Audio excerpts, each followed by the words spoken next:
I think it's fair to say that no one can stand the star of this movie. This is truly like, she has to go. I'm sorry, Disney. She has to go. There's a big focus on her love story with a guy who literally stalks her. Yeah. Weird. The reason we had Rachel Zegler on the docket is she's an asshole. I'm a narcissist. Rachel Zegler is extraordinarily woke, but she's woke in a way that's quite deranged. I truly do believe that. I know this point has been made, but this truly is the worst casting maybe in the history of the film industry. Has there been a film with worse casting than this?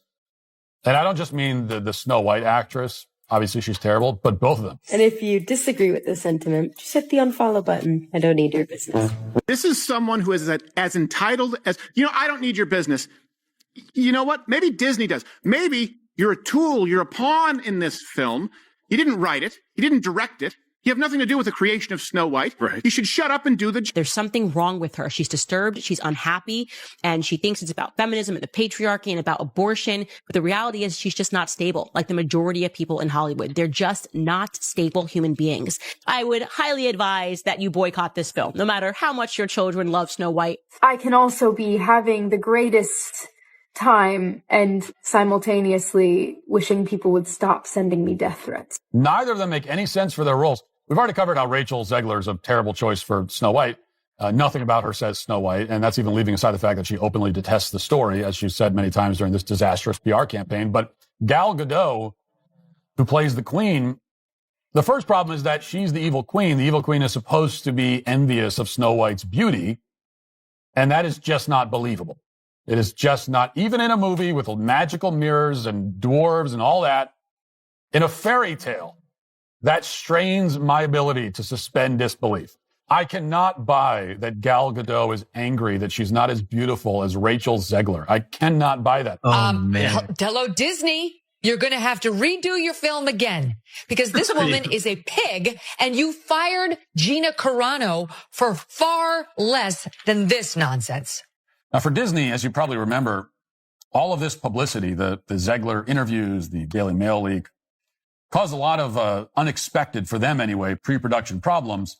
People weren't supposed to see and understand just how unwatchable the new Snow White was going to be. It was supposed to be, kind of a surprise, but now there was no hiding it. Doom is a love story just because, we cast a guy in the movie, right. Andrew Burnap. All of Andrew's scenes could get cut. Who knows? It's Hollywood, baby. Controversy has swirled around Gal Gadot's new movie, also starring Rachel Zegler as Snow White.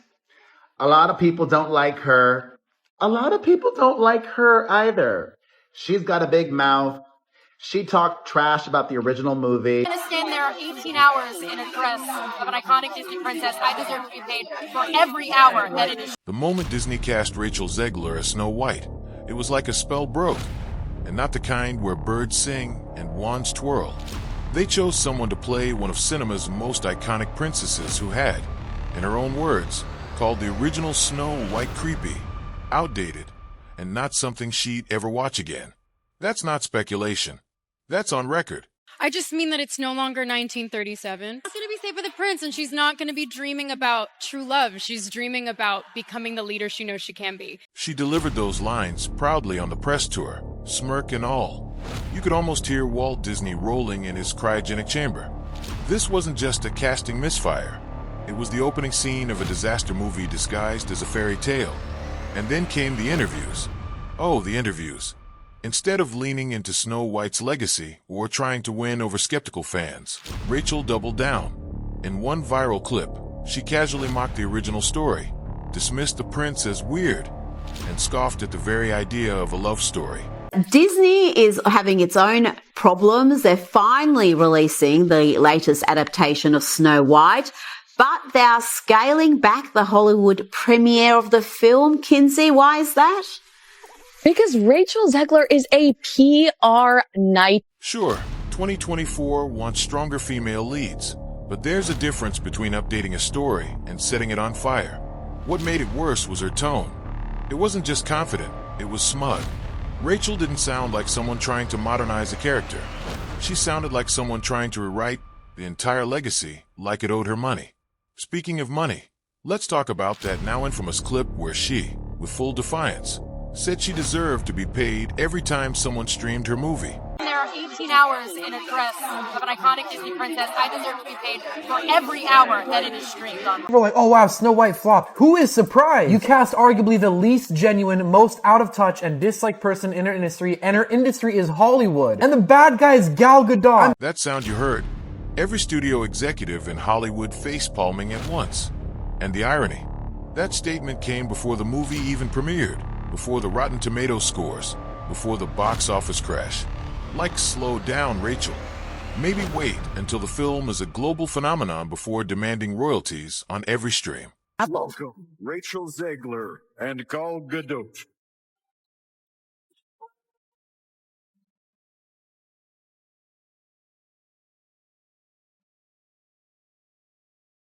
Visual effects push the boundaries of what we see on screen. Their work makes the impossible seem possible. With breathtaking ambition, they create magic that wraps its arms around our wildest imaginations. Here are the nominees for Best Visual Effects. It takes a special kind of PR genius to demand royalties on a movie that audiences were roasting before the trailer even dropped.